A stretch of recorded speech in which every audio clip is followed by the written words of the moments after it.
have you now. They want to mess with my droid. They're going to pay for it. This is the way. You may fire when ready.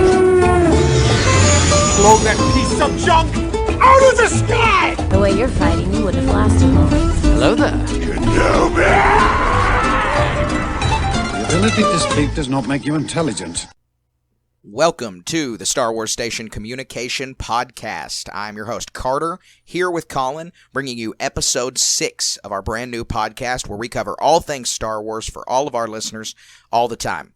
We're going to be bringing you guys a really exciting episode today, especially for all of you folks who love the Star Wars novels as much as I do. And we're going to be giving you a full-scale review of Star Wars Brotherhood, the recently released novel by Del Rey, written by Mike Chen. The novel, at the time of this recording, is only 8 days old. Colin and I blazed through it. He listened to it on audiobook. I read it in a novel form so we can give you guys both perspectives on this book. And it is an awesome adventure start to finish. If you listen to our last episode, you got a preview. I gave you guys the first 5 chapters as I had read them that day, but we finished the book and we're ready to talk about the whole thing. I loved it. I think it's one of the best Star Wars canon novels out right now. It is just blown away a ton of other contenders, and it's probably the best Star Wars canon novel set during this time period, especially during the prequel era. And I'd really like to know, Colin, what are your initial reactions? What are your thoughts about this book? So my first thought was when you told me about this book and you gave me some tidbits about what it was about, Anakin's knighting ceremony and why that was taking place. Some of the other events of the book, the bombing that happens in the first chapters. It's just so exciting to continue to this first parts of the Clone Wars where this whole war is raw in these characters' minds. And, it takes place literally after where the movie left off, Attack of the Clones. And we just get to see everything, the developing bond between not just, we saw Anakin, Padawan Anakin and Obi-Wan Kenobi, but now we get to see the budding relationship of Jedi Knight Anakin and Jedi Master that sits on the council, Obi-Wan Kenobi. Yeah, like you had mentioned, the one of the most important themes about this is the Clone Wars is burgeoning. Clone Wars is brand new at the start of this book. The Jedi, and especially Obi-Wan, are still wrapping their heads around what this conflict means for themselves, for the Order, for the galaxy. And it's a really, really great deep dive exploration of the character of the Order that Mike Chen does through the eyes of 3 Jedi characters, 2 that we love and 1 that we get to know throughout the book. And it's the character exploration is really good of old and new characters. And all these clones are walking around who nobody's ever seen or heard of before, and they're just like, who is this? Yeah, exactly. What are you doing here? What's going on? Yeah, no, exactly. So this is a subject that I really want to get to. I think it's one of the best subjects we can start with. So let's just give the listeners a little bit of context, and we can jump right in. So the context of the book, book begins with a bombing on Cato Nemoidia. It's undetermined. We have no idea who did the bombing. You as the reader don't know. No one in the book knows. Is it Separatists? Is it the Republic? Is it, a rogue third faction? The Jedi hear about this during Anakin's knighting ceremony. Obi-Wan is freshly put on the council. He's on a rotating basis. Other Jedi masters have rotated through the council so far. Obi-Wan is now taking his place on the council for right now what could be an extended period of time, temporary or permanent. Nobody knows. And they get this news, and they are immediately sent on a mission to go to Cato Nemoidia. Obi-Wan is sent alone because Count Dooku manipulates the Jedi Council, manipulates the Chancellor, manipulates the Republic, and specifically the Nemoidians into demanding that only a singular Jedi come along without any means of contacting people. Right. He subverts the rule. Anakin gives him a communicator, and this is how our adventure begins. Yeah, and let me add something to this. They're real scared about Palpatine going there and having his life being put at risk. But since the war is so new, the Jedi especially, and Obi-Wan even more so, and it's covered many times throughout the first part of the book, is they're extremely hopeful that they can somehow end the war with this. They can, because a lot of people are dead, upwards of like 3,000 or something. and there's all these real minor battles that have already taken place, and the Republic are trying to dissuade people from entering the war or want to get them to join their side. So there's a lot of hopefulness is that, hey, we need to use this as a wake-up call to get people to realize that we don't want this war. This is a really bad thing that we want to stop from happening. And they find out it's way worse than they think. Right. Well, this is one of the most important themes of the book, like we said, is the Jedi's understanding of the way that the war is going to tax the Order, is going to tax the galaxy, and is going to tax the Republic, and how they fit into the Grand Army of the Republic and into this situation. The Jedi are in distress, that they went from peacekeepers to soldiers overnight. The clones are informally referring to them as general right now. The Jedi have no formal rank within the Grand Army of the Republic, and this weighs heavily on many Jedi. Yeah, they're peacekeepers. Exactly. One of the characters that's new in this book that we're introduced to is a Jedi, a youngling, not even a Padawan yet, named Mil Alabeth. Mil Alabeth is a Zabrak female. And we're introduced to her where she's about to go to the gathering to get her lightsaber, and she breaks down. She has a unique force ability that allows her to sense and feel people's anguish and pain on a level that other Jedi just simply can't. She's empathic. Exactly. And this causes her just a great deal of trauma. She breaks down, she throws up, she can't handle the sheer stress of the Clone War on herself, and she resolves that she wants to cut herself off from the Force. And just this, when you first read this chapter, you don't realize that Mil is going to be a huge part of this story, but you just think that this clearly shows an allegory for what's happening to the Order during this time. Right. The Force is muddled. It's really a mystery for them right now. All the other younglings are excited to go get their lightsabers, and they all want to become Jedi Knights. And her first inclination is that she didn't want to be a Jedi at all. But then Anakin is assigned to lead the younglings and impart his wisdom to them. And he's stumped at what he wants to do. He has no idea. He's put on the spot, and the first thing he does, off the cuff, is talk about how important other people are to him, how important Obi-Wan is and what he's learned, how important his mother and a couple other people are, Palpatine, all his friends are, and that becomes a small theme throughout the book. How important other people are and what you can learn from them. Yeah, it is. It's very important. It's very important to Anakin's character because as Obi-Wan's sent on this journey to Cato Nemoidia, Anakin, at the beginning of the book, is, enjoying marital bliss with Padme. And, they understand that the war is tearing them apart. And this is a perspective that we didn't really get in the Clone Wars TV show. This book at times feels a lot like the Clone Wars TV show in a good way. But a lot of times it feels like Attack of the Clones or certain scenes in Revenge of the Sith because we get a deep dive into certain characters that certain characters, Anakin, Obi-Wan, Padme, the way they interact that we don't get in the Clone Wars. Partly because it aired on Cartoon Network, partly because, the show is more action-focused and more about the war itself. But this book lets us really explore what marriage means to Anakin and Padme during this time of conflict and having to hide it and having to skirt around. Right. And so we get a lot of good interaction between them before Anakin is sent on his mission. Can you imagine how stressful their marriage would be? I mean, we're talking about two high-functioning... I mean, she's a senator in the Galactic Senate. We're not talking about your state senator or local alderman or whoever it is. This is a person who's a senator in the Galactic Republic who is one of the most high-functioning of those people. And then she's married to the chosen one, one of the most high-functioning peacekeepers in the galaxy.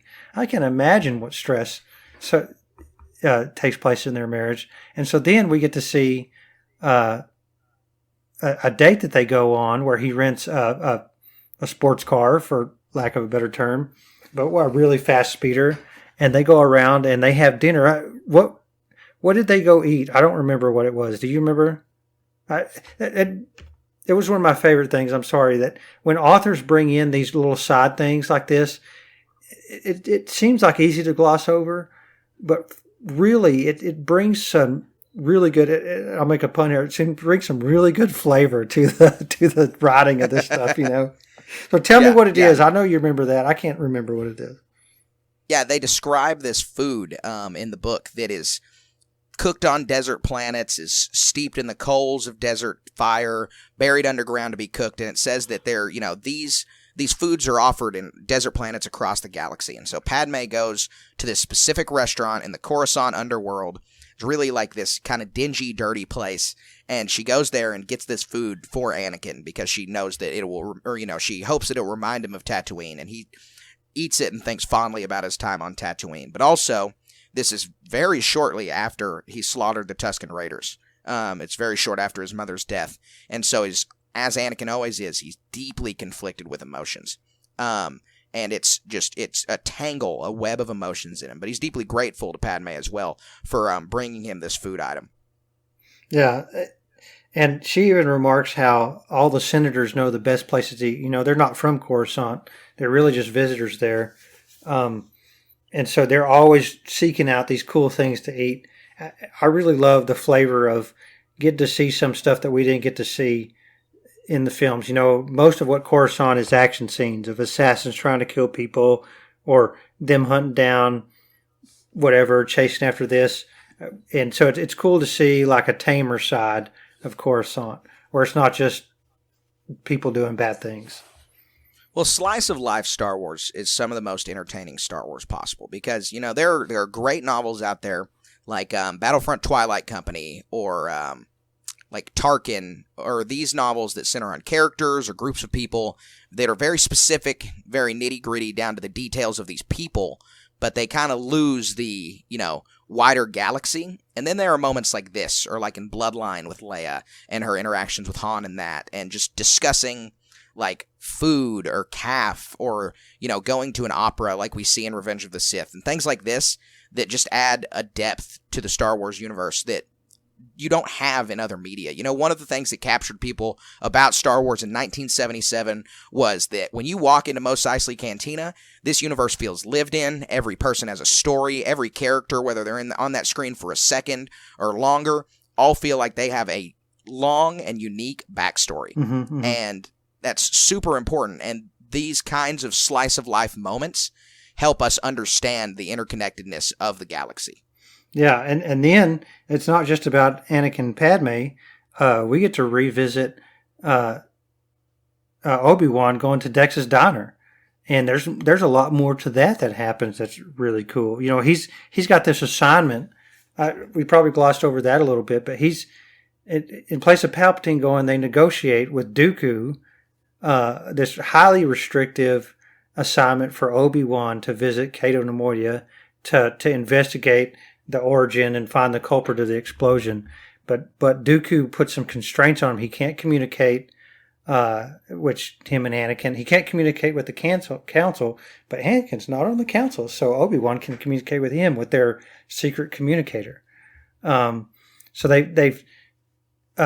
but he goes to Dex's Diner because Dex is an information broker and can get the inside story on who the Cato Nemoidians are, what makes them tick, a bunch of other. But even then, this slice of life thing, they go into what Dex eats during the day. I thought that was so cool. Yeah, no, it's awesome. It is. It even talks about his physiology and the importance of the physiology of his species. So it's a really interesting just exploration. And Dex is a big character in this. I mean, he's written in a lot. Dex is an enjoyable character from Attack of the Clones. He's a meme of a character, but he's really like he adds a lot of depth, and he's an important mentor to Obi-Wan in this, and gives Obi-Wan important perspectives. Develops their backstory too of how they know each other. We need to see some more of that for sure. And the most important thing Dex does is prods Obi-Wan about Duchess Satine on Mandalore, who is mentioned multiple times, is featured once on the Holonet in the book, and it's just really good that this relationship is continuing to be built. Obviously, we still don't have the story of Obi-Wan's time on Mandalore when he actually interacted with Satine, but Dex is well aware of this and well aware of Obi-Wan's feelings, and Obi-Wan feels so conflicted about these feelings, and this plays a very, very important role towards the end of the book. And we'll get to that eventually, and especially about how important these feelings are for Obi-Wan. Right, and especially in light of Anakin and Padme's relationship. Obi-Wan is able to discern that it's not just these chance meetings and casual encounters between. It's not just these chance encounters between Padme and Anakin. Obi-Wan can discern that these interactions are more than what they seem, and so I think he feels a little bit away about him and Satine's relationship. Yeah, no, well, that's he sees Anakin's relationship with Padme and understands that it's blossomed into something. But with the war and how complicated the war is, and Obi-Wan doesn't want to feel like a hypocrite because he had something of sorts like this with Satine. Obi-Wan doesn't understand the depth of Anakin's relationship with Padme. He doesn't understand the depth of the relationship until Revenge of the Sith, but he knows that there's something there. One of the decisions I'm absolutely glad that happened, but I was surprised about, was that Mike Chen gives such an early nod to Obi-Wan knowing about this relationship. I thought that was really, really interesting that Mike Chen takes it in that direction so early in the Clone War, because, we get in the last few episodes of the Clone Wars TV show that Obi-Wan outwardly knows about Anakin and Padme, but it's not mentioned by name, the relationship, for the first 6 seasons of the show, and is only mentioned in the last episodes of the last season, or in the first episodes of the last season. And so it's, interesting that Mike Chen took it in that direction. I think it's a good thing, honestly, but I was very surprised that he did. Yeah, and even at one point in the book, Obi-Wan wants to confront him, but he kind of chickens out for some reason. What was that? I don't even remember. So Obi-Wan, he thinks about confronting him multiple times, and sometimes, it's a mix of emotions for Obi-Wan. He doesn't want to seem like a hypocrite. He doesn't want to bring this to the Jedi Council because he feels like he owes it to Anakin to talk to him first, but he doesn't want to talk to Anakin because there's never a good moment, or he knows something terrible happened on Tatooine but doesn't know what it was. He doesn't want Anakin to be volatile. Obi-Wan has all of these feelings, and the most difficult and strenuous part of it that they talk about multiple times in this is the book is essentially, it's 50-50 about Anakin and Obi-Wan. This isn't a Last Shot situation where you're getting a Lando novel with Han tacked on. Mm-hmm. This story is 50-50 Obi-Wan Anakin. Thinking going into this, I thought, this is an Obi-Wan novel. We're going to get some Anakin stuff, but because Obi-Wan's coming out this month, Obi-Wan Kenobi show is coming out this month, then we're certainly going to get an Obi-Wan novel. But this is a 50-50 story. And the most important thing they talk about is their partnership now, how they are equals, and how this is difficult for both of them. Anakin is sometimes unsure of himself, and he wasn't as a Padawan, but now he's demonstrating that with his new promotion. And Obi-Wan is finding it very difficult to, not call him his apprentice, not, give him as much advice, and to just listen to Anakin as an equal. And this story drives the entire book. This is the center of, I would say this is the central story of the book, is the dynamic of understanding the master and apprentice relationship turned into the brother relationship, the brotherhood that these two have. Yeah, and it's so cool to see how it evolves. And there's even minor subplots of Anakin's relationship with Senator Palpatine that was really good to see how their interactions were. And like we've seen in the comic books, we always, even goes back to how Senator Palpatine took notice of him on Naboo in the first time. I think there's a slight mention of that. So it's cool to see those little things too. One of the important things that I think about that is Anakin gives, at one point in the book, he gives a list of his priorities. He's in his inner monologue talks about a list of his priorities. He says Padme at the top, and then a shifting list of the Chancellor, Obi-Wan, the Jedi Order, and the Republic. And he says these things are all interlinked in their priorities, but they're all shifting constantly. He says sometimes Obi-Wan's his most important priority, sometimes the Jedi Order, sometimes Palpatine, sometimes the Republic.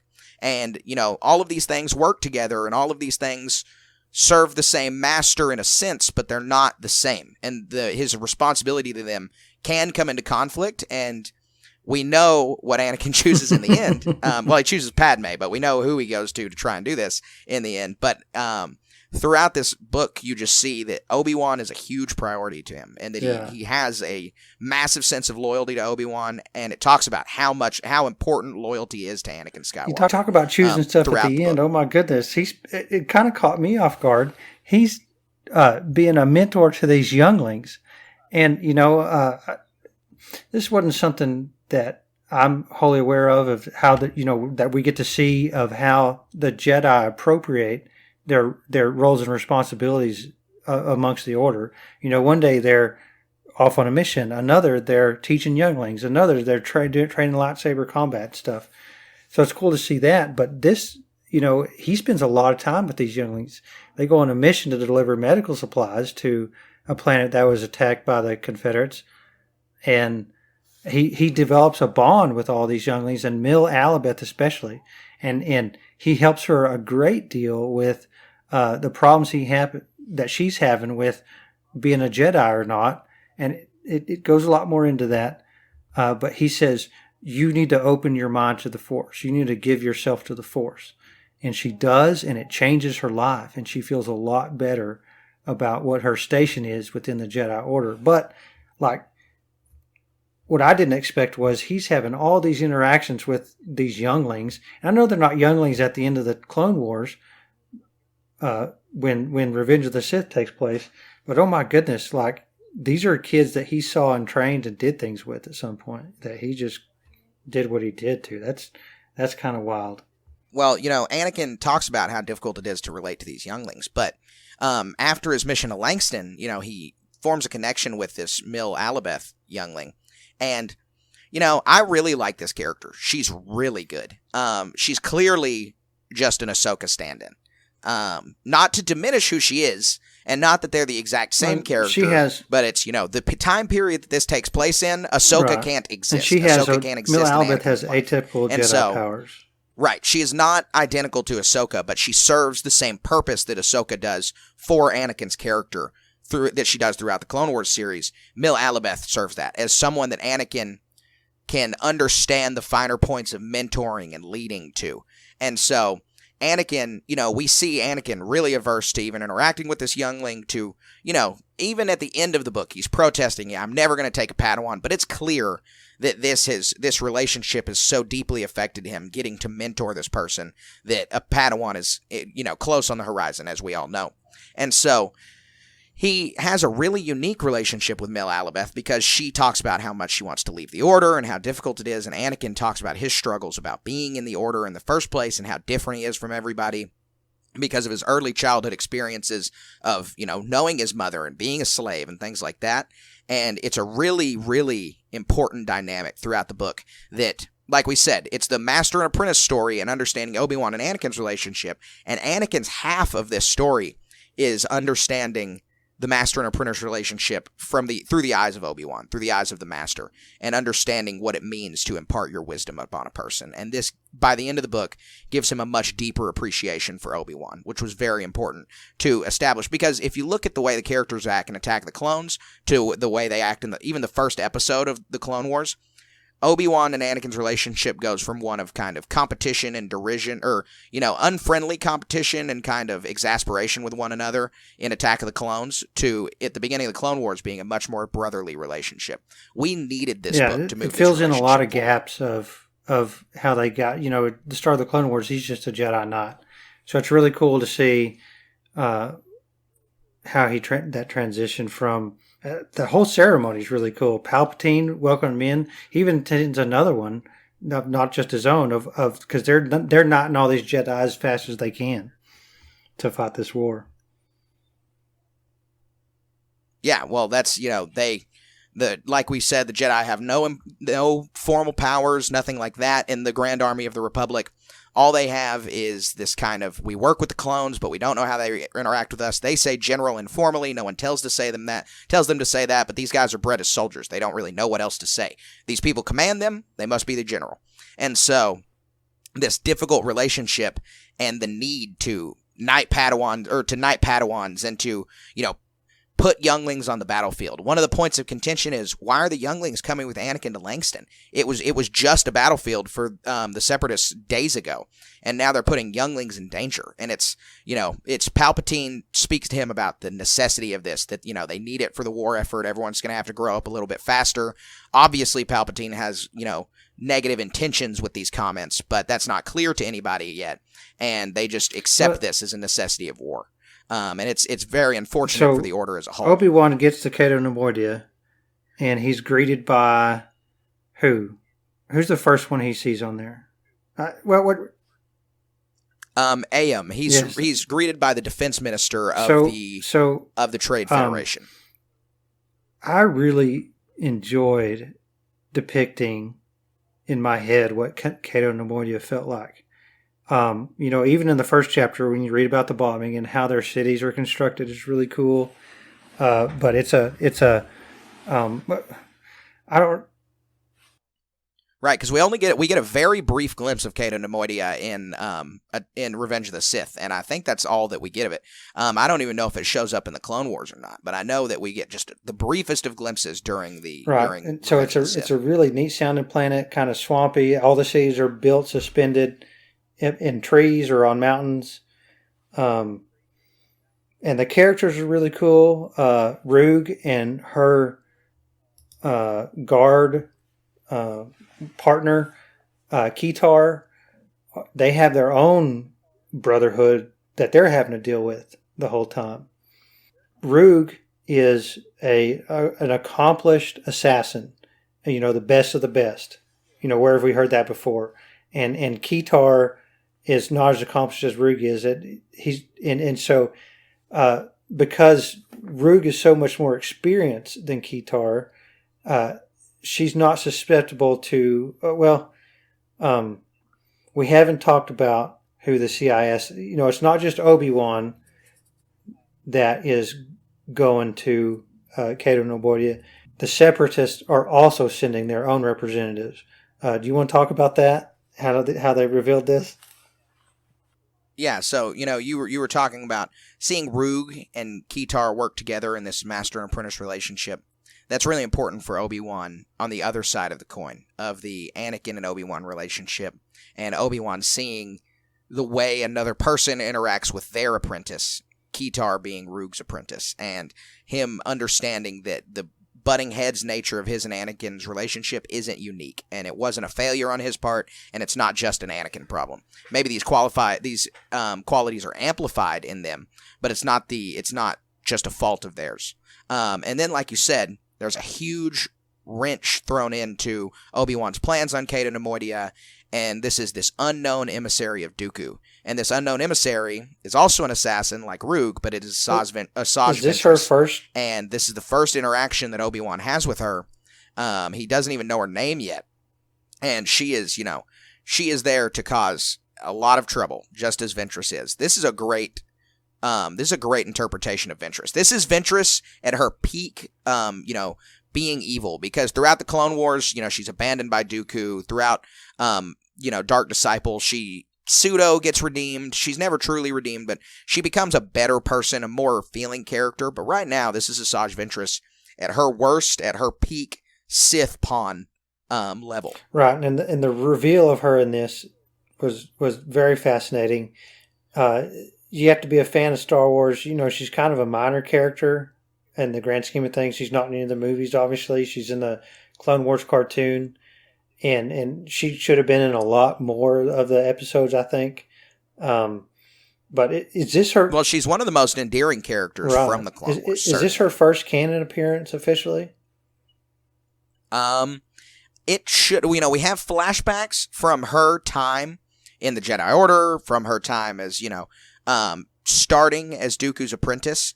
So, no, actually, this isn't her first canon appearance, only her first appearance in the Clone Wars, because in Dooku Jedi Lost, we get flashbacks of how she interacted, or how Dooku found her, and how, he became her master. Right. So the audio drama, Dooku Jedi Lost, which is phenomenal. It's superb. It's the best audio drama that they've put out, I think. Of the 3 that Star Wars has put out that are canon, this one is the best one. But this is where we get her first appearance, but very shortly after is Brotherhood. And so this is her first appearance in the Clone War itself, and her first appearance to Obi-Wan and the Order. Right.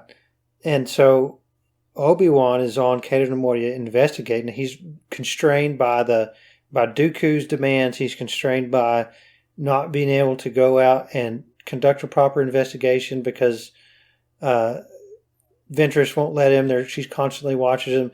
So Obi-Wan sneaks out and encounters Roog and Ketar, and they're very skeptical of who he is, but he's able to gain the trust of Roog, but not Ketar.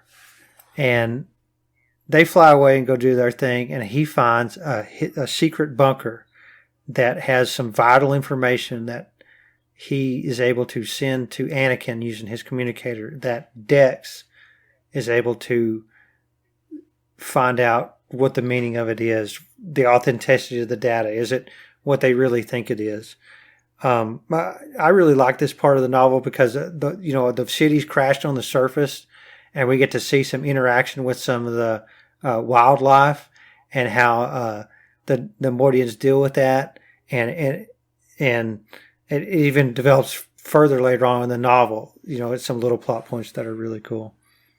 This is kind of a detective novel. I wouldn't, put it completely in that category. It's a mystery novel, though, and this is the big part of the mystery. And so, Obi-Wan finds this data pad that more or less proves that the Republic had a hand in the bombing, and there's no traces in a secret locked bunker that nobody knew about yet.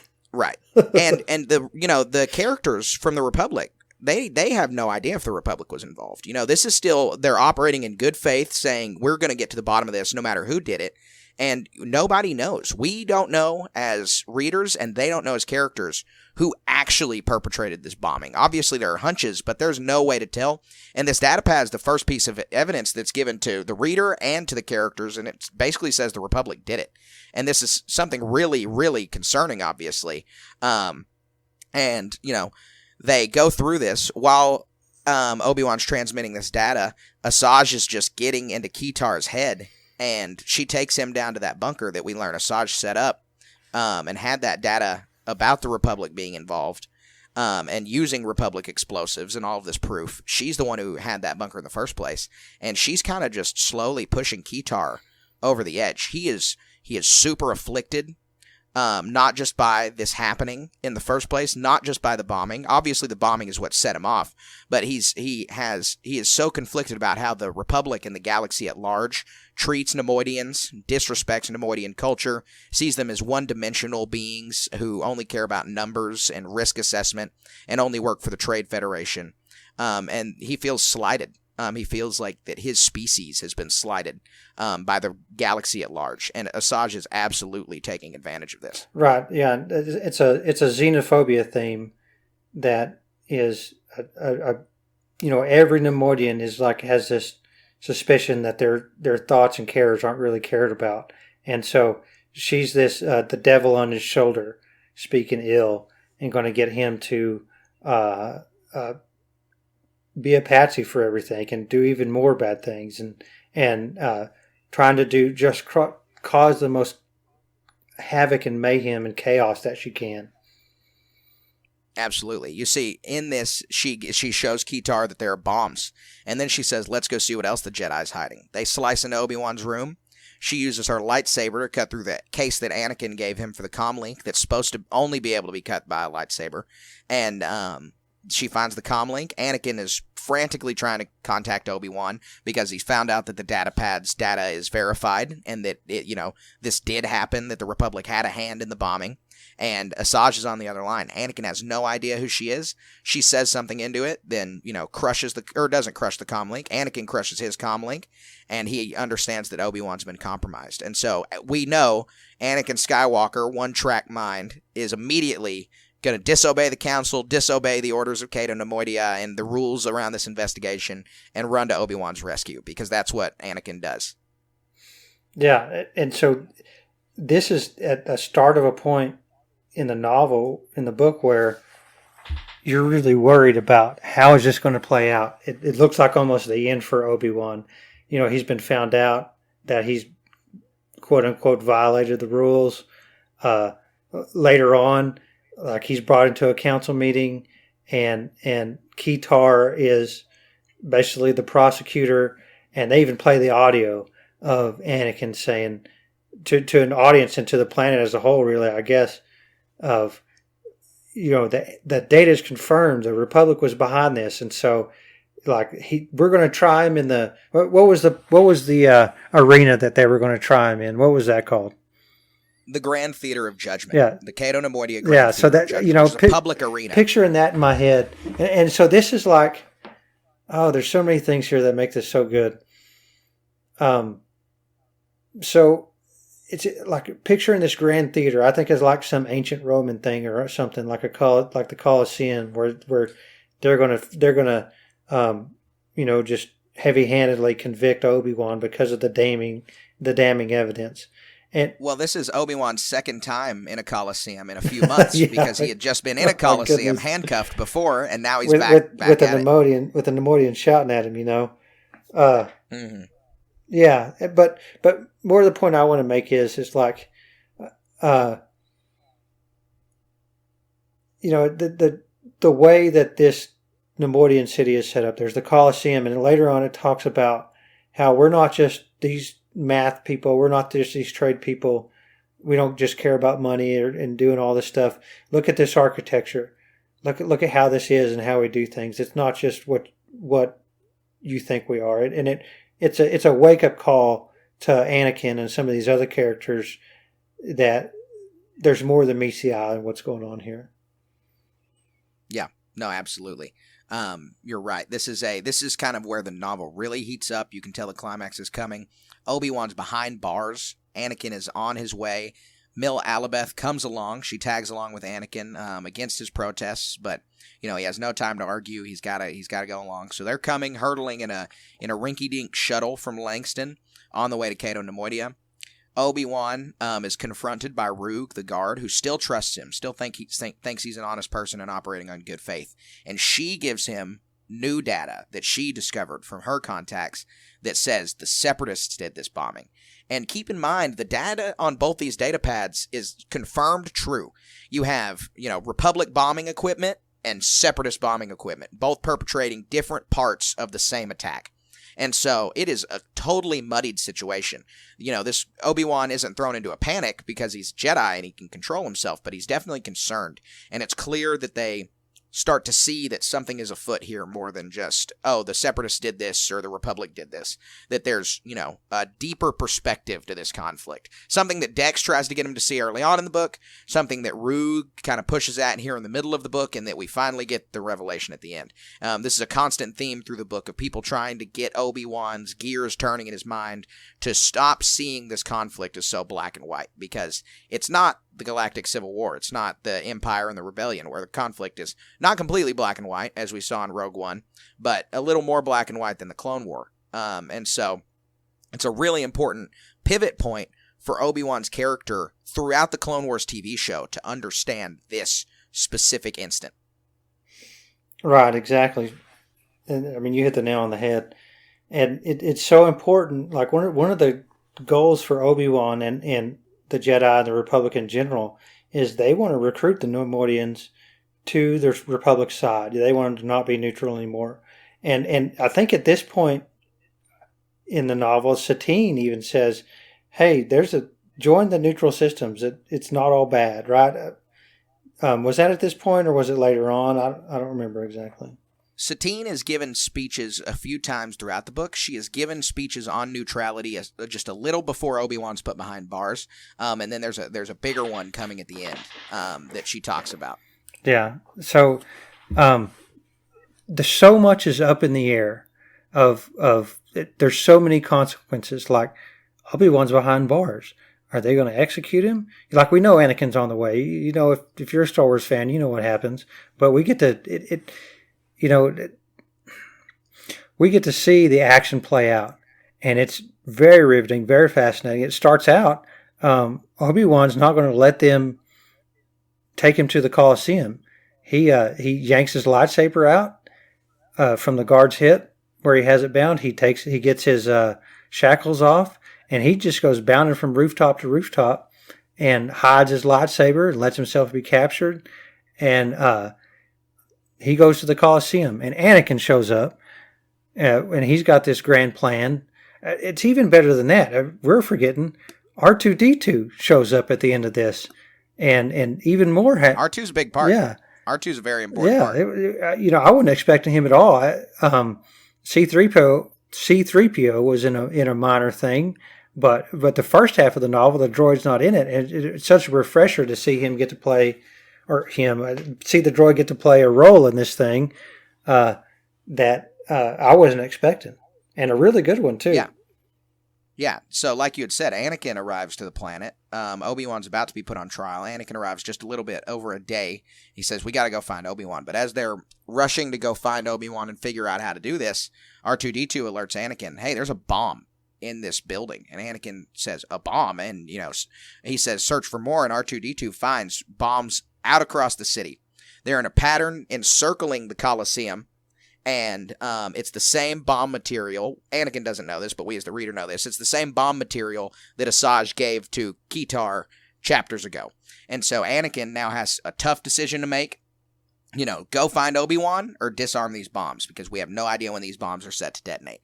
And so he follows his duty, thinks about Obi-Wan telling him to do that and attack the clones when he tries to go save Padme while they're pursuing Dooku. And he follows his duty and starts to disarm these bombs. Takes them all day long. Anakin and them finally disarm the bombs. He and Mill and R2-D2 are successful. Mill works amazingly, Anakin says.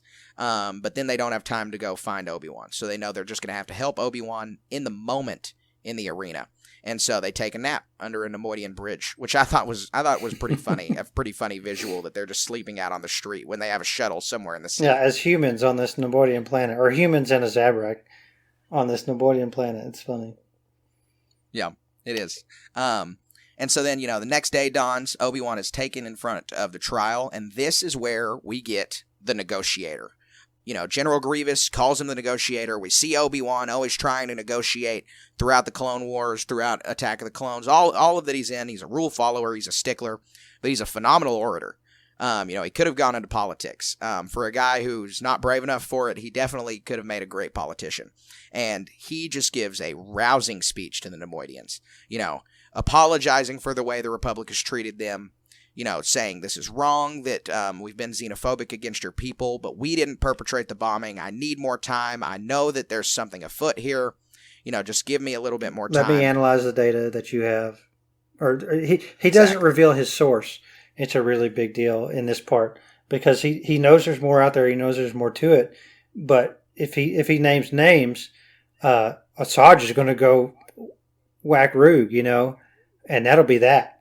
And nothing will ever come of it or something like that. So he can't name names. And just then, and it gives that speech. It was a really good speech. But just then, Anakin jumps in. And you're right. I'm sorry. I skipped. No, go ahead. Keetar comes into the Colosseum and gives a much less fact-filled but much more emotional extremist speech. Keetar is disturbed. He's upset. This guy is a guy on the edge. He's on the brink. He's already placed these bombs. And he gives a speech about how his parents were artists, brought art from Cato Nemoidia to Coruscant, and this art was defaced with Nemoidian slurs. They were so dejected that they went home, but they went on a safe Republic hyperspace route that was attacked by pirates, and his parents never made it home. Right, and not just any art. It was something that, like this magnum opus that was extremely hard to craft, extremely hard to transport. They were invited to this planet, and they just got dumped on. Exactly. A lot invested here that betrayed his trust, betrayed the whole planet's trust. Yeah, and he talks about it, and he's pulling on the heartstrings of a grieving people, and he thinks he's doing right, and this is all because of Asajj's manipulation. Roog has tried to talk him out of doing this. It's unsuccessful. Asajj has convinced him that Obi-Wan is playing mind tricks on Roog, and that, Keetar is clearly in the right here when he's just wrong. And so Keetar is able to win over the Nemoidians, and they sentence Obi-Wan, or they say, take him away, we're going to sentence him. They don't give a sentence yet. They don't say if it's the death penalty or what. And so as Obi-Wan's about to be carted away, he uses his last-ditch resort. He calls his lightsaber from a nearby tower that he had hid it in earlier during one of his escapes, and it comes flying through the air. As it's flying through the air, 2 guards drop to their knees and begin to choke. Keetar accuses Obi-Wan of poisoning the guards, and all of this is very hectic. I wish I could have seen this on screen because a lot happens here, and like you had said earlier, Anakin jumps in as soon as Obi-Wan's lightsaber is hurtling through the air, ignited. Yeah, it was such a cool scene. Could you imagine Anakin basically appearing out of nowhere? Where when it seems like all is lost, he jumps down, and they're deflecting the blaster bolts, and Keetar's losing his mind, and then they just jump up using their force powers, a force jump, and away they go. Running off into a predetermined place where Mil Alabeth has scouted out a path for them to go. And man, I can't imagine the frustration of the Nemoidians at that point, but it was over the top for sure. Yeah, exactly. Keetar is in a rage. He's firing at them, not caring about hitting civilians. He just wants to kill Obi-Wan.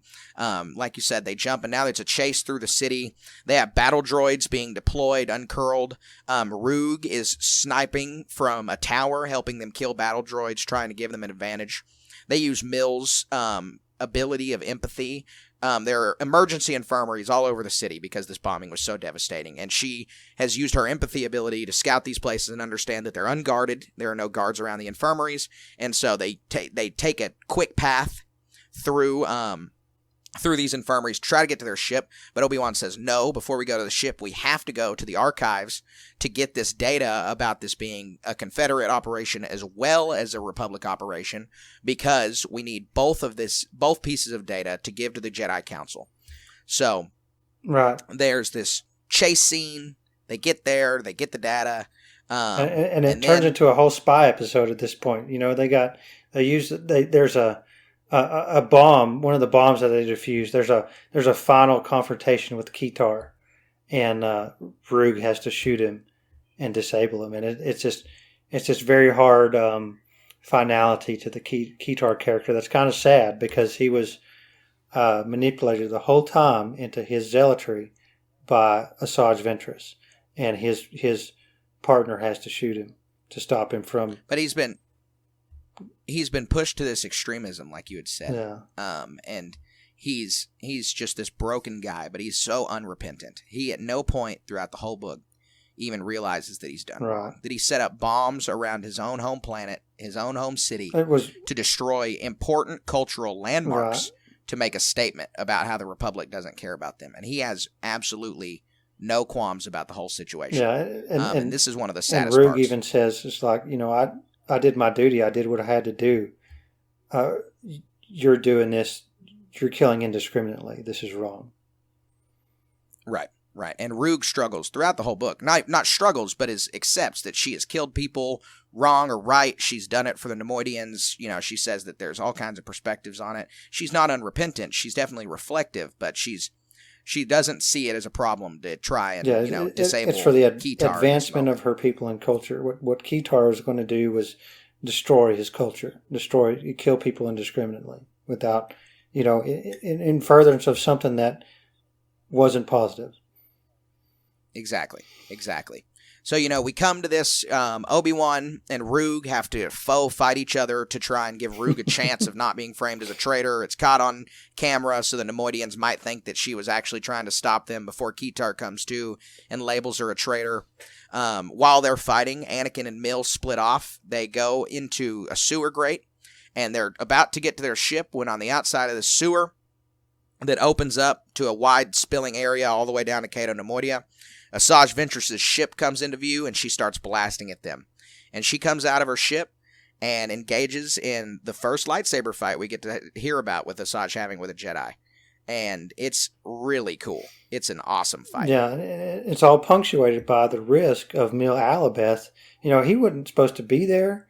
There's a scene early in the book where Mace Windu is like, "Where's your destination?" And he's like, "Oh, well, the comms are breaking." Anakin is like, "Oh, well, the comms are breaking up. I can't hear you." Because he knows if he tells them where they're going, especially with the youngling, he's going to get his head twisted off by Mace Windu.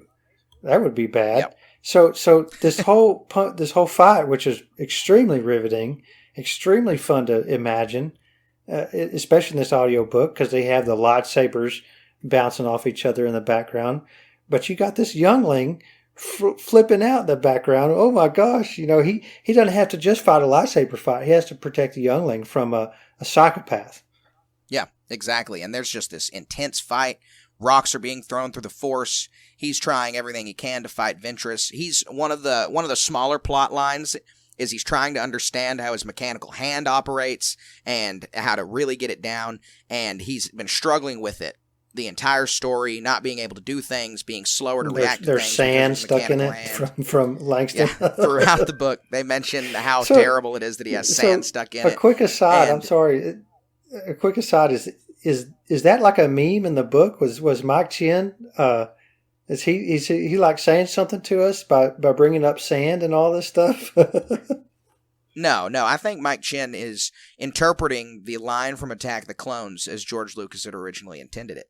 In that the interpretation of, I hate sand, it gets everywhere, is it's become a meme. People think this is bad writing, and it very well may be bad writing, but that at least the intention behind the line was to juxtapose Padme thinks of sand as beautiful and times at the beach, and she grew up,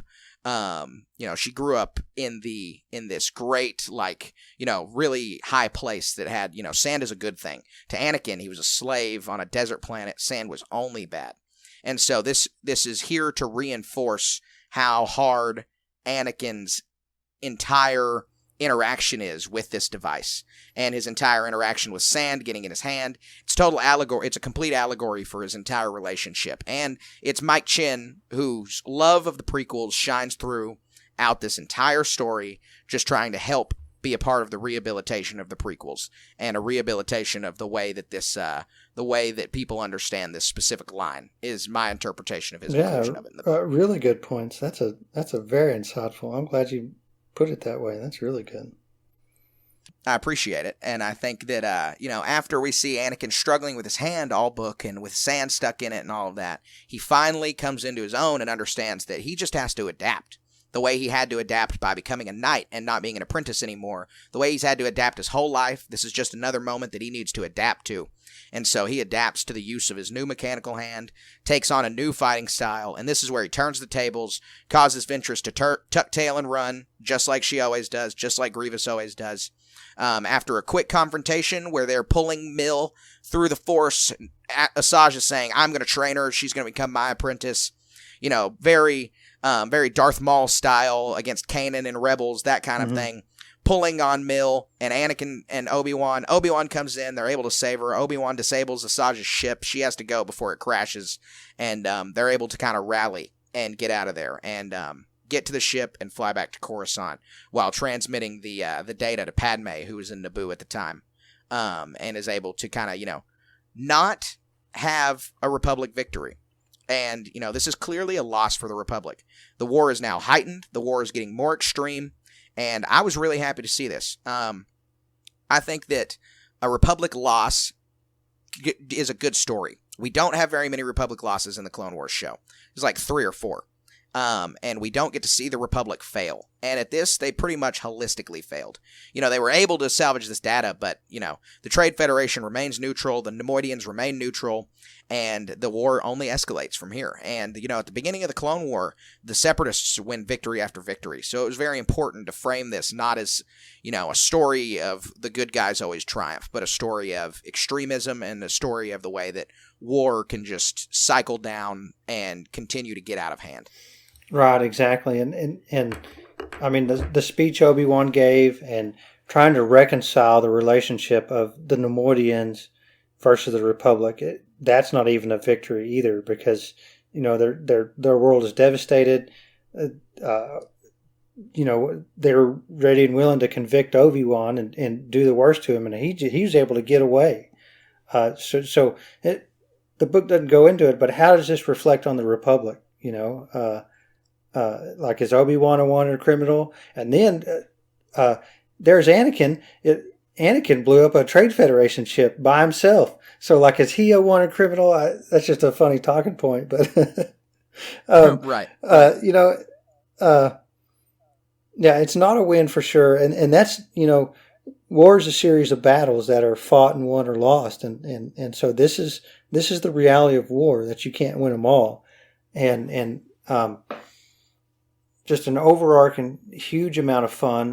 This part also is where C-3PO comes in. That data, Mike Chen threw, I thought a good little science fiction techie thing in here where the data is self-deleting after a certain amount of time.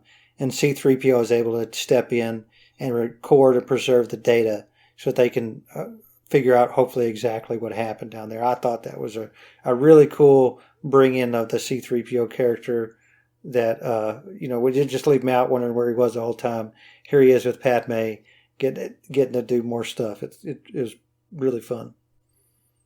Yeah. No, absolutely. The towards the end, like you said, we start to wrap it up, and then we had when we were talking about Obi-Wan's fight, or not his fight, when we're talking about Obi-Wan's speech, he's not just delivering this speech to the Neimoidian people, he's delivering it to the whole galaxy. It's being broadcast over the Holonet because he's out in this open air public arena.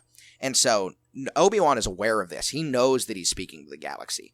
And one of the people that certainly hears his speech is his love, Duchess Satine. And so as they're going through space back to Coruscant, he pulls up the Holonet and hears just a crushing speech given by Satine where she declares that Mandalore is the head seat on this new Council of Neutral Systems, and that, no one should join the Republic, no one should join the Confederacy. There's now this third option in this great war, and that is for neutral systems to band together for peace. And while Obi-Wan obviously wants peace and admires this, he is dedicated to the Republic, and this is just devastating for him to see Satine do this. And it also, he's been struggling the whole book to mention Anakin's relationship with Padme or not, to the Jedi Council, to Anakin, to just confront him about it. And this basically puts the nail in the coffin that he's not going to do that right now, because he sees Satine doing this, and he has these feelings for her, and these feelings come back. This sets up the whole Mandalore arc for the Clone Wars, and he just decides that he can't do it. He decides that he can't confront Anakin about this right now, and this is obviously a great tragedy, because we know what this lack of confrontation from his brother leads to. Such a harrowing thing to think about. Another thing that we learn at the end of the book is the interaction of Obi-Wan with the Neimoidians and the clone troopers being brought about. Palpatine decides that the Jedi need to be close. They need to lead this war because Obi-Wan did such a good job leading this investigation. They make his seat permanent on the council, and Palpatine decides that the Jedi need to lead this war and prosecute this war. So all the Jedi are generals, and that lead the clone troopers officially. Like it's made, whatever he writes, whatever order he gives. It's not just a casual thing that they're mentioned, that the clones are mentioned general. It's officially that all the Jedi masters and knights are generals, and the Padawans are commanders. And so they all have supreme authority over these troops. And so if you kind of got to read between the lines, but if you're paying attention at all, know anything about Star Wars, you can see the subversion of Darth Sidious in this, and that this whole thing was just another machination by Darth Sidious to get the Jedi aligned and embedded with the clone troopers to further down the line execute Order 66. It's one of Darth Sidious's master strokes in the whole thing. It's really cool. And this isn't even mentioned in the book. This is something you have to realize for yourself. This scene that you're talking about where this happens is probably one of the best scenes in the book. It's really well written. Palpatine's giving this great speech, and it's just the concern of the Jedi is palpable. They're in the Senate when it happens. They're watching, and, they see themselves being integrated into the Grand Army of the Republic. It gives Sidious a huge layer of just command over the Jedi Order. It gives the Senate a giant layer of command over the Jedi Order. It basically officially moves them from peacekeepers over to soldiers, and it's just it's a huge part of the grand mystery. Obi-Wan sees Ankh and Nemoidia, these two pieces of conflicting data, and understands that there's a third party involved. So we get Obi-Wan's first personal realization that something's afoot, that someone's manipulating both sides of the Clone War. The Jedi speak openly about this by Season 5 of the Clone Wars, that they know someone is manipulating both sides, but they can't figure out who. This is the first inkling. This plus Dooku's speech in Attack of the Clones gives Obi-Wan enough confidence to know that something is going on here, that something's not right. And this is great. This is a really good addition, and it's just one of the best parts of the book. They also discuss how much Obi-Wan and Anakin don't want to get armor in the book, and they talk about why Obi-Wan cuts his hair because Anakin makes a jab at Obi-Wan's mullet, which is really funny. It's a great part of the book, and this just kind of wraps up the whole story at the end, and kind of punctuates. This whole book feels like the scene of Palpatine overlooking the Grand Army of the Republic at the end of Attack of the Clones. This book feels like that scene. Mm-hmm. This book feels like just the spiral of the Clone Wars beginning, and this book just gives us that whole perspective of what the Clone Wars beginning really means for the galaxy and really means for the Order. Yeah, and Mil Alabeth, she finds another master to follow she's going to go be a helper to help with medical needs. And she finds out her way, through the guidance and wisdom of Anakin Skywalker. When we first were introduced to that character, she was lost. She was considering leaving the Order. She even straight up told somebody, she told Yoda that she didn't want to be a Jedi Knight. And so we get to see at the end that she has found her way. She's happy, and she's ready to go. She doesn't care about going to the gathering, getting a lightsaber and all that stuff, but she gets to go be part of the Jedi Order that uses her powers and abilities for a positive thing instead of negative. Right. You're absolutely right. And so in the last chapter of this book, not the epilogue, but the last chapter of this book, we have two chapters. We have an Obi-Wan and an Anakin perspective, and it's something that I intentionally haven't mentioned throughout the book because I think it's central, and the most important aspect of the book is Qui-Gon's prevalence and relationship throughout this entire novel. Obi-Wan's thoughts dwell on Qui-Gon, especially around his anxiety of being on the council, how Qui-Gon had previously turned down a spot on the council.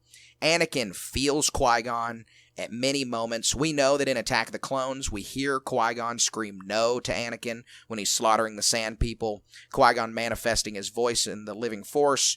We have Anakin just feel his presence all around him multiple times, says he always feels like Qui-Gon's there. And then at the end, we have this wrap-up where Obi-Wan understands what Qui-Gon saw in Anakin, what he saw in the Chosen One, and Obi-Wan understands that the bond that he and Anakin shares is fundamentally different than the bond that Qui-Gon and Anakin shared and would have shared if Qui-Gon had trained him. Qui-Gon and Anakin were a father-son relationship. It's called Duel of the Fates, the song when Darth Maul is dueling Obi-Wan and Qui-Gon, because, if Qui-Gon hadn't gotten killed, Anakin probably never would have fallen to the dark side because Qui-Gon would have been the proper fatherly, masterly figure for him. Mm-hmm. But Obi-Wan couldn't provide that because of his age, his inexperience. He took on Anakin too young, things like this. Anakin's brothers. Age, Anakin's experiences, they were brothers, exactly. And so it's a totally different dynamic. And this book just punctuates the trio that is Qui-Gon, Obi-Wan, and Anakin. Qui-Gon, the father of two brothers, an older and a younger, and just the whole relationship of this line of a master and apprentice all the way through. And it's the most important aspect of the book, I think. Yeah, very insightful, very important, and it gives some more essence to it's not just leaving out. We're not forgetting about what happened in the past. How all these experiences ripple through time and affect these characters that we get to see jump off the page. It's very riveting. Yeah. No, I think this book's great. I think Mike Chen did a great job, and I want to see him continue to venture into more Star Wars novels. But, we've waxed poetically about this book. I think everyone should go pick it up. I think this book is going to rank high when Colin and I give you our numbers at the end. But it's not without its criticisms. It's not without its faults. Colin, I want to hear, where did the book kind of fall for you? Where did it lull a little bit? Where did it fall flat? A couple of things, and the first one's kind of easy. There's a lot of really wordy parts of this stuff. A couple of the chapters were really long. It seems like there was a lot of waxing poetic about or being extremely verbose about some stuff that didn't need to be. You know, there's a part where they're on their ship talking about the Force and this and that. You know, I found my head kind of lulling a little bit. It's like, well, get past this. I want to hear what happens next. You know, and there's a few occurrences of that in the book, but it's easily looked over, especially considering some of the action. But it is a thing still. The other thing is I'm spoiled by a bunch of these novels. There's a lot going on. The characters are so highly valued. I really feel like, you know, we never find out officially who was behind the bombing. There's like, you know who, you can read behind the lines. You know, it's a Sidious plot to do XYZ, but I feel like we needed some, you know, we got closure on the light side of the Force. We got closure on the Jedi. We got closure on the Republic about what all these characters did and what they accomplished and why they did what they did and all that stuff. But in some of the other books, and it feels like it's missing in this one, is we did get to see the closure on the dark side of the Force. You know, I think there should have been either another epilogue or a final chapter of Darth Sidious. You know, Darth Sidious is not even in this book. I think it should have been Sidious and Dooku, or even in Dooku and Ventress closing out, saying, you know, reveling in their machinations of how they were able to get the Jedi to be embedded with the clones. You know, maybe I'm asking too much. I'm not sure. It feels like a missing chapter to me. Well, no. I totally agree. Like you said, Sidious isn't in the book. We get Palpatine a lot, and you know, you have to remember when you deal with Sith that they have their self and they have their Sith side, and they're basically two separate characters. And you know, Sidious is he has a front facing character, Palpatine, and he has Darth Sidious, who he truly is. Anakin's kind of the reverse. You know, he has Darth Vader, his front-facing side, and then he has his true self, Anakin Skywalker, buried under these layers of metal and wire. And so, the Darth Sidious character, doesn't come in at all. Like there are definitely manipulations from Sidious or from Palpatine that are Sidious, but not really, and we never see him in the full hooded cloak. There's a couple really good Sidious scenes that I'll just touch on real quick. Was Chapter 7. Palpatine and Dooku are side by side on holograms as Dooku is addressing the Jedi Council, and Obi-Wan talks about the visceral image of seeing these two standing side by side with each other, how terrible it is to see these two, you know, the most important galactic political leaders standing side by side. And you just, when you read this, you're just like, only if he knew. It's just like, you know, this is crazy. This is such foreshadowing from Mike Chen for the whole series. And then you have Palpatine's interactions with Anakin on Coruscant before he leaves for his mission. This is Palpatine at his most manipulative. This is Palpatine at, you know, the tragedy of Darth Plagueis levels of manipulative. He's talking to Anakin. He draws out of Anakin that Anakin killed the Tusken Raiders. Palpatine affirms to him that this is okay. This is natural. Just encouraging these terrible feelings. And he questions Anakin's relationship with Mace Windu, who in this book, Mike Chen makes no bones about it, that Mace Windu and Anakin Skywalker don't like each other. He says Mace Windu is clearly, blows Anakin off, thinks he doesn't belong there. Mace Windu is interpreted as, being real hard throughout the prequels. But that's a lot of the times it's just brushed away as, oh, that's who Mace Windu is. But Mike Chen explores that Mace Windu has bias against Anakin. Mm-hmm. And Palpatine takes advantage of that. And then finally, we see Sidious shine through, I think, in one single word. And it's in italics in the novel, in the written novel. And this is where I picked up on it. In his speech when he's delivering about the clone troopers, there's a pause, and he says the wisdom, and the wisdom is in italics, of the Jedi. And just when you're reading this, you vividly think that Palpatine is he's smiling to himself. Anakin interprets this in the novel as, he's, smiling about the wisdom of the Jedi, his trust and faith in the Jedi. We know that he has this derision for the Jedi, and that he knows that despite how they act wise, that he's pulled the wool over their eyes. But you're right. There should and needs to be a dark side wrap up at the end of this, just like there was at the end of Attack of the Clones when Dooku and Sidious meet on Coruscant. There should have been just basically an identical scene that kind of give us a wrap up of the Sidious talking about how the dark side machinations are at work. Is there anything you didn't like about this, or did we cover it? No. One of the major things that I had a problem with in the book was that. And this is mainly because it was marketed to answer this question, and I felt like it totally fell flat in answering this question, is that it was marketed. They did a marketing campaign where they were like, it answers this question and this question. One of them said it answers why Obi-Wan cut his hair. It answered that. It answers many things. But it doesn't tell us why the Jedi just immediately trust the clones. The clone of a guy that they had just killed. Like, they know that it's Jango Fett's clones. And why do the Jedi immediately trust these mystery soldiers? And that's an important question people always ask in Star Wars. And there should be an answer out there in canon. And this book said it was going to deliver that, and it doesn't. There's a chapter where Anakin talks about how concerned he is that they, just jump to trusting these guys.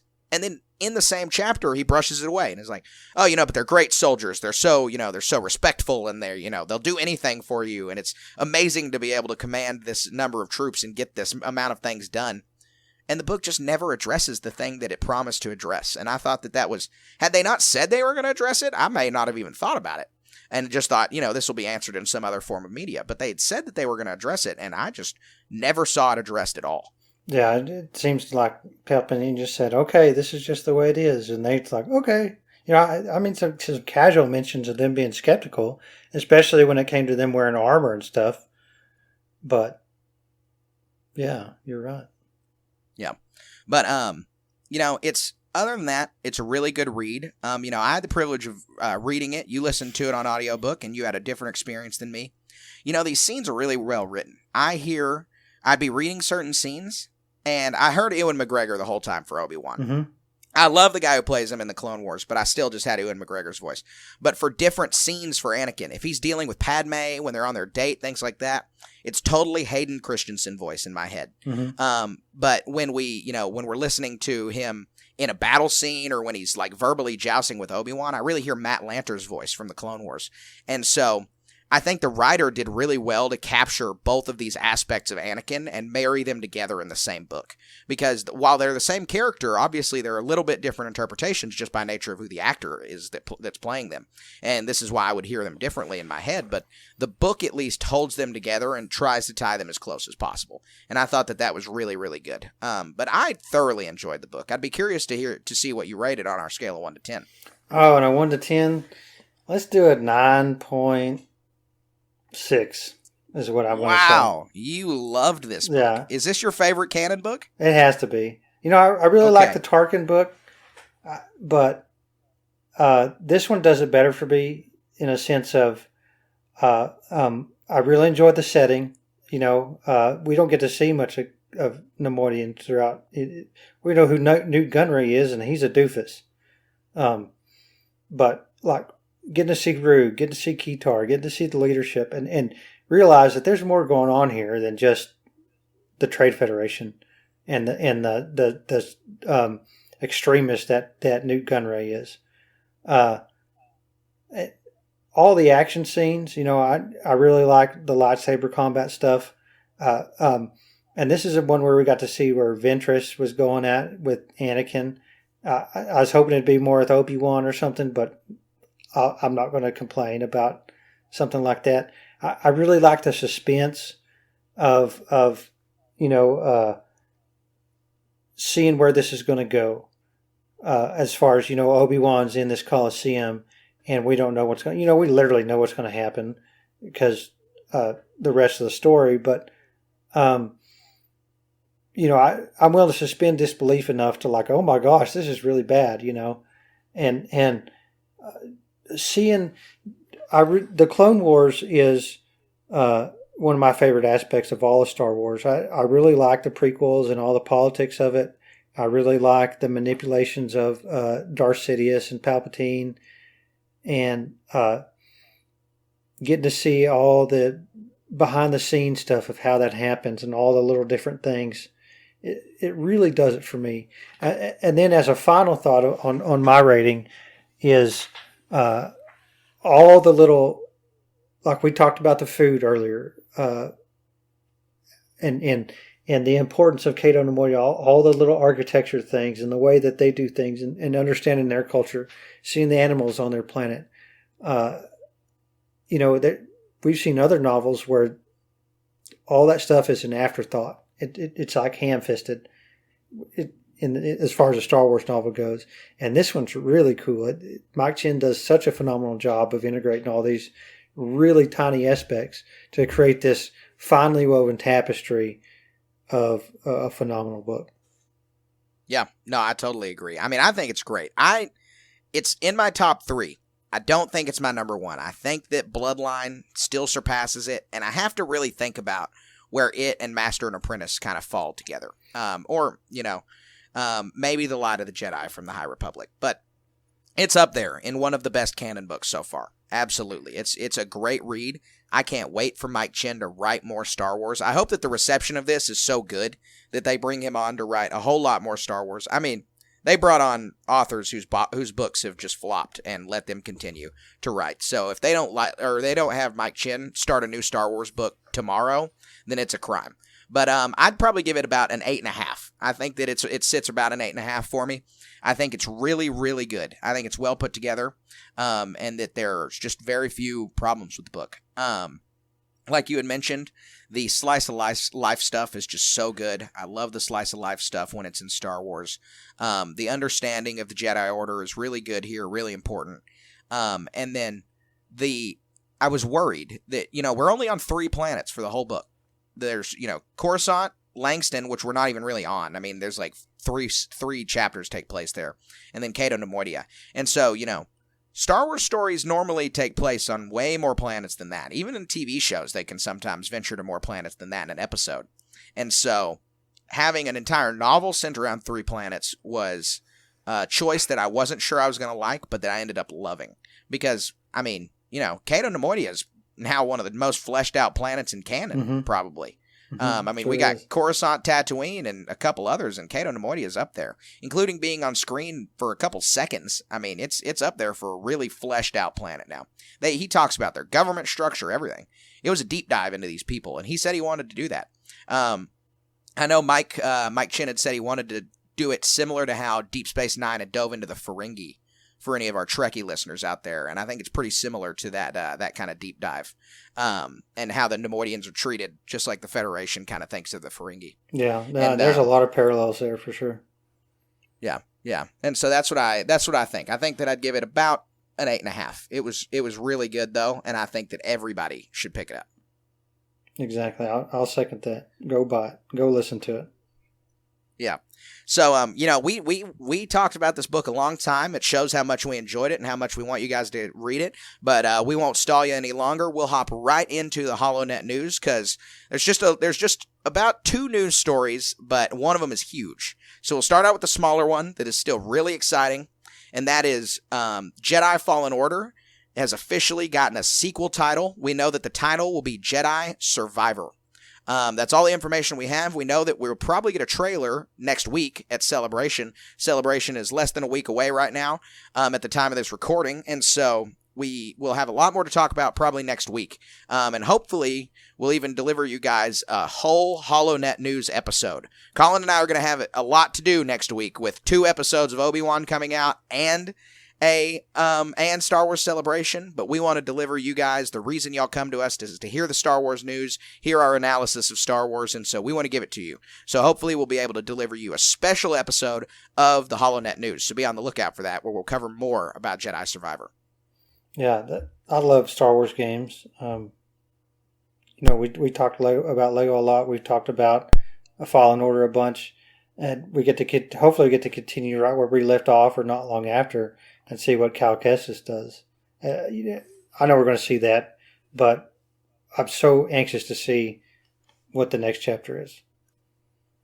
Yeah, no, I'm very excited. I want to know what time period it takes place in, but we're going to get that info soon. I'm very excited about it. The next piece of news is huge. It's what everyone's talking about in the Star Wars community today, and that is the release of the Vanity Fair issue the Vanity Fair cover issue for June. Centers around Star Wars. Massive piece, cover piece is about the future of Star Wars.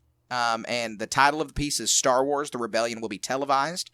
The cover's got Diego Luna, Ewan McGregor, Pedro Pascal, and Rosario Dawson all donning their Star Wars costumes.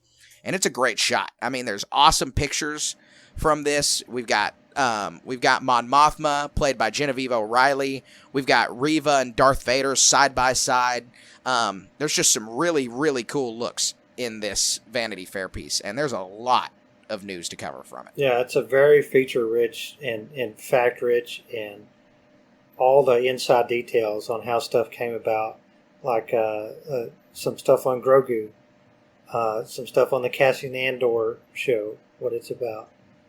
About the people making these TV shows, who they are, and why they do what they did. It's a really good piece.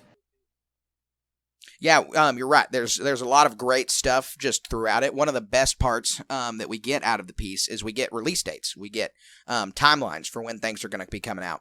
They let us know, as everybody knows, Obi-Wan's coming out on May 27th in less than a week now. I guess just 8 days, and 8 days from now. But we finally got release for Andor. Andor's going to be coming out late summer 2022. So we're probably going to be getting Andor in August, which, Obi-Wan, 6 episodes long, starts at the end of May, going to run through June and the first part of July. So we're going to have just a little break before Andor comes along. Hopefully we'll be able to kind of prep you guys for that the same way we've tried to prep you for Obi-Wan. We've covered a lot of stuff about Obi-Wan. Maybe Colin and I will go back, watch Rogue One, kind of give you guys some thoughts on that, or we might read the Catalyst novel. I haven't even read that novel yet, so it'd be fresh for me. I don't know if Colin's read it or not. Colin, have you read Catalyst? No, I haven't. So, yeah, let's do that. Yeah, so we can give you guys a lot of run-up to Andor whenever Obi-Wan wraps up. But it's going to be really exciting. There's a lot of stuff that we're going to get to cover leading up to that. And then after that, we have confirmed that The Mandalorian will return late 2022, early 2023. We know that this early 2023, if it holds true to past patterns, means like very early, like right after the new year, probably early January, or around Christmas time for late December, because they like to release the Book of Boba Fett around that time. The other 2 seasons of The Mandalorian have all released right around Christmas time, right around the new year. And so we're going to be getting that then. And then they tell us, Ahsoka is scheduled to premiere in 2023. We have the year. We don't have anything else. It'll probably be summer of 2023. If I had to guess, they started production just a week ago. And so that will probably allow them to wrap up and get everything out around 2023. But really exciting stuff to have the dates for all this, for all of these things. Oh, and Acolyte, no solid date. But we at least know it's going to take place 100 years before The Phantom Menace. So we have a solid date, which that sets it right at the tail end of the High Republic era. I think I'm looking forward to Ahsoka the most. I really like Rosario Dawson. I like her depiction. And it talks about in here how she leaked something about this that she wasn't supposed to. It's a really funny thing that you need to check out. Yeah. I'd say anyone needs to read this piece. Any Star Wars fans should check it out. We got a little bit more news out of this. Taika Waititi's much awaited Star Wars movie is probably going to be the first movie that we get. We don't have a date for that, but they have said that Rogue Squadron's been kind of put on the back burner, and so has Rian Johnson's trilogy. They've both kind of been moved to the back burner. We don't really know much about it or when it's going to be coming out, where these things fall. But Taika Waititi's Star Wars should be the next film that we're going to get. Do we know what it's about at all? No, we don't have any real nods on what the film is going to be about, as far as I know. We've heard little whispers that it's going to be kind of a coming-of-age story for a more younger protagonist. It's going to be disconnected from the Skywalker saga, as you would expect. We don't really know time period or anything like that. I am itching for some media to come after the Rise of Skywalker in the timeline. Like, I want something. I don't want that to be the last date on the timeline for years at a time. I would like for them to get some stuff out. I really feel like they're saving that time for a movie or a TV show to be able to fill it with something meaningful. I don't think they're going to write a novel or anything like that to be the next piece of media to come after that on the timeline. But we'll see. So, hopefully Watiti's or someone else's comes around that time of the timeline. But that's just hopeful wishing. The last piece of important news out of the Vanity Fair piece is something really interesting that I was a little disappointed to read. I was pretty upset to read this. Kathleen Kennedy gave a discussion about how difficult it was for them to recast beloved characters and how that's not a path that they want to take anymore. And the reading of this, it kind of feels like Kathleen Kennedy throws Alden Ehrenreich under the bus for Solo. She talks about how it doesn't seem clear that they can be recasting actors or anything like that, and that, Solo kind of flopped because it seems like she's saying because of Alden. And, I hate to see that because I think Alden Ehrenreich did a wonderful job as Han Solo. I think he expressed Han Solo well. I think that he was he was just a standout there. I don't see anything wrong with his performance. I thought he did a good job. I think that Solo flopped for a lot of other reasons, mainly that Lucasfilm mishandled the marketing surrounding it. The Last Jedi, whatever you think of it, was controversial, and this movie came directly after that. It was put in the summertime, not December, like all Star Wars movies had been doing that since Disney had released them. It was very low marketed. They didn't market it much, and the subject matter wasn't going to draw people in as much as some of the other Star Wars movies. So I think all of these factors combined kind of spelled disaster for the film, and it got rewritten. It changed directors. I don't feel like any of that was Alden Ehrenreich's fault, and I think that he gave us a really good and authentic Han Solo. When I watch Solo, there's no separation in my mind. This is another person. This is Han Solo to me. Yeah, and this is Disney we're talking about. This isn't some budget film or small time thing. They had the ability and means to do whatever they wanted with this thing, and to reduce the successful failure down to one actor in a film like this is just, that doesn't cut it to me. I mean, and no one. Go ahead. Well, I was going to say, I know some actors make the film. Like, if you put Harrison Ford in something, chances are I want to watch it no matter what it is. But Bruce Willis, I used to watch stuff he was in all the time, and now he's in a bunch of stinkers now. So there's a lot more going on here than just an actor. Yeah, absolutely. Well, Harrison Ford just got some really exciting acting news outside of Star Wars. He's going to be the lead role in a prequel to the Yellowstone TV show called 1932. Oh my gosh! So that's exciting. Yeah, I know this isn't a Yellowstone podcast, but it's a show that I've really enjoyed, and so I'm excited about that because Harrison's one of my favorite actors. But back to Solo. This isn't even. They're not complaining about Donald Glover. Donald Glover did a phenomenal job as Lando. I mean, he did great. Right. He was an awesome young Lando, and they're not complaining about him in the Lando role. Well, exactly.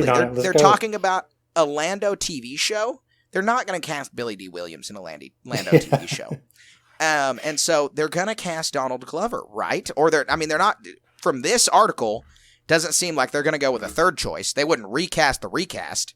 And so if we're going to get Donald Glover back in the boots as Lando, then why can't Alden Ehrenreich's Han appear in the Lando show?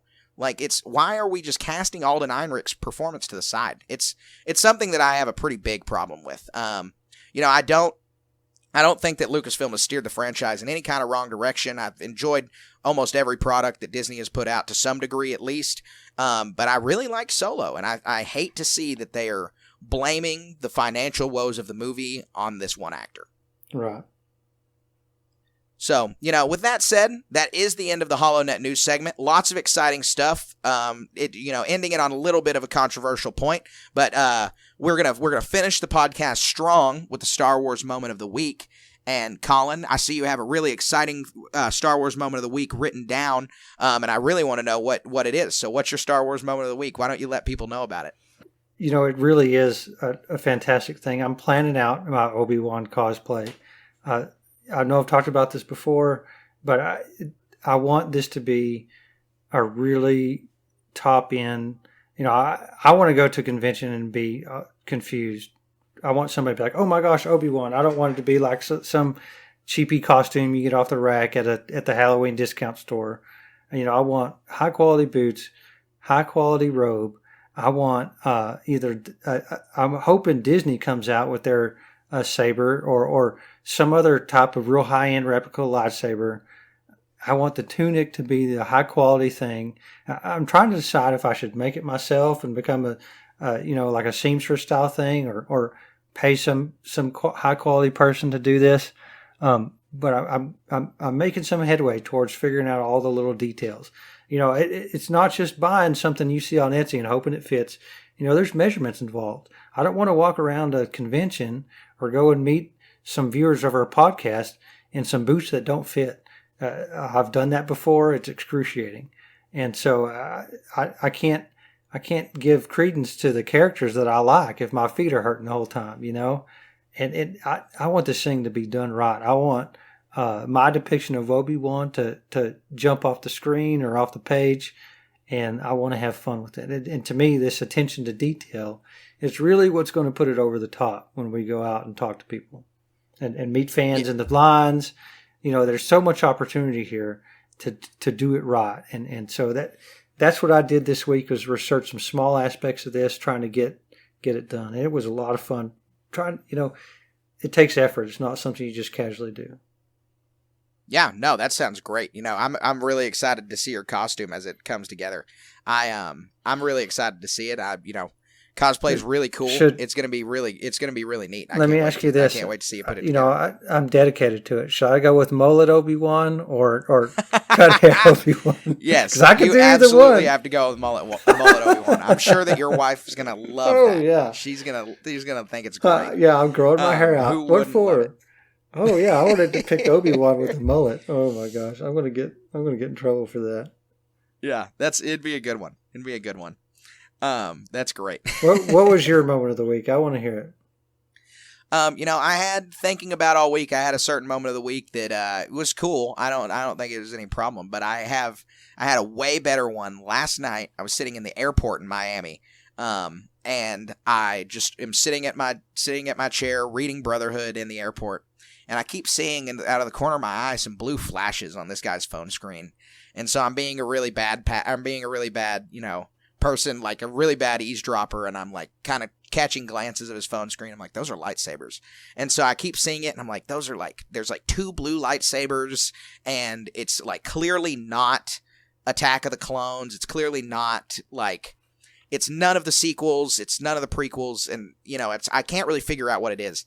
And then I'm watching it for a second, I finally see Kanan's face. I'm like, whoa, this guy's watching Rebels in the airport. And so I just tapped him on the shoulder. I'm like, are you watching Rebels? And he was like, yeah.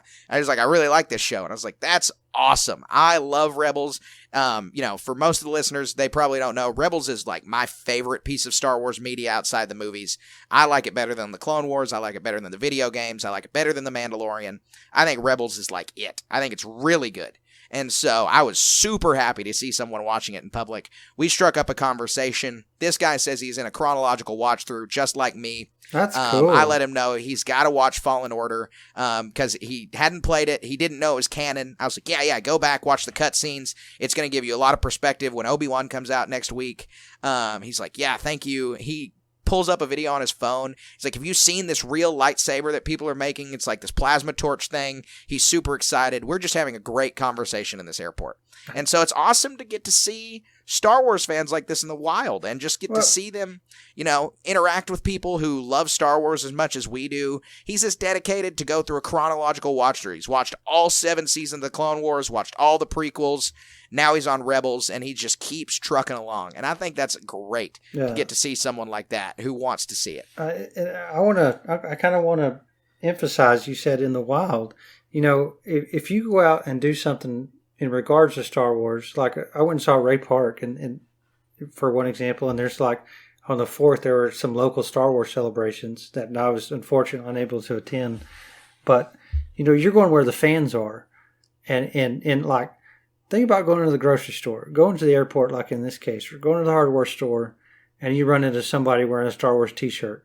That's one thing. But then you see them watching it on their phone. Come on, that's a diamond in the rough right there. Yeah, it's awesome to get to have an interaction like that with someone in public. I pulled out Brotherhood. I said, when you're done with your watch through, you should really check out the novels. He said, Brotherhood's the first one I'm going to pick up. I said, whoa there, cowboy. You should read Master and Apprentice and then read right into Brotherhood, because that experience is going to be one in a million. I wish that I could have experienced that. And he was like, yeah, okay. And he wrote it down in his phone. It was great. It was awesome to get to see. Star Wars has touched so many people. It's touched everybody. Basically, everyone has a Star Wars story, and so it's really awesome to get to just see people and get to talk about it, talk about this franchise with people, and really just create a bond with a random stranger because of your love of this universe. Yeah, I love it so much. Great story, great experience. Yeah, it was a lot of fun. So that wraps up our podcast. A little bit extra long, but I hope that you listen to the end because Star Wars Brotherhood is a great novel. You got to pick it up. It's going to be awesome. You can check this podcast out. You can listen to this wherever podcasts are sold. We'd love if you'd leave us a 5-star review. Please leave a review on Apple Podcasts. Put a like on YouTube. Leave a comment on YouTube. Give us a review on Spotify. Every single one helps. If you're a listener to this, you make it all the way to the end, and you like the show, we really, really appreciate these reviews. It helps us expand the audience. It helps us connect with more Star Wars fans, and that's just something that we want to continue to do. Right. We also... Go ahead. Yeah. We love talking about Star Wars. Check us out on our Discord. Pop in, say hi. Especially if you read this book, we want to hear what you have to say about this. That there are so many characters covered in this. I'm sure your favorite one was in it. Mace Windu, Palpatine, Anakin, Padme. It expands the knowledge and intelligence. It expands these characters a great deal. That you need to check out. It's so fun. So yeah, please check us out on Instagram, StarWars.station. Check us out on YouTube, Star Wars Station. You can find our Discord on the link tree. It's easy to get to. We're just a click away. Yeah, we always want to engage with you guys. We really appreciate everyone continuing to engage, liking up our posts, and the growing community around Star Wars Station has been astounding. We've already gotten a bunch of reviews. We've already gotten a bunch of people joining the Discord, and we appreciate every single one of you. And we want to continue to have these conversations with like-minded fans. Finally, at the end of this, just want to give you guys a little bit of housekeeping. Obi-Wan premieres on a Friday. We normally give these episodes out on Thursdays. Next Thursday, we are not going to have an episode out because we don't want to give an episode right before Obi-Wan and then, have to wait a week. So what we're going to do is we're going to postpone a little bit, and we'll give you an episode as soon as we can after we watch the first 2 Obi-Wan episodes. And we're also going to give you the special Holonet news segment from Star Wars Celebration to make up for the lost episode over there on this next Thursday. So we appreciate you guys sticking with us, and we cannot wait to watch Obi-Wan with y'all. We'll give y'all our thoughts, and please come to the Discord and let us know what you think about the show. We really appreciate y'all listening, and we hope that y'all have a great day, and that the Force is with you. May the Force be with you. Thank you for joining us today.